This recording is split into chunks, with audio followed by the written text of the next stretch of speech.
J K paper કંપનીમાં જવા માટે. મિત્રો સાંજ તો પડી ગઈ છે, પણ હવે જોઈએ કેટલા વાગે જેકે પેપર કંપનીમાં પહોંચાય. તો મિત્રો પૂરેપૂરો વ્લોગ જોજો. વ્લોગ ગમે તો વ્લોગને લાઈક કરજો અને ચેનલને સબસ્ક્રાઈબ કરજો.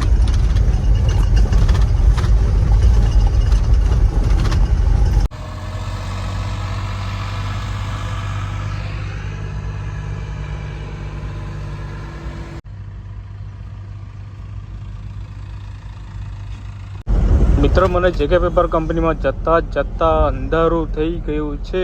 મિત્રો આપણે ફાઇનલી પિકઅપમાં લાકડા ભરીને સોનગઢ પહોંચી ગયા છે. હજુ આપણે જવાનું છે જેકે પેપર કંપનીમાં. હજુ લગભગ 10 કિલોમીટર જેટલું આગળ જવાનું છે.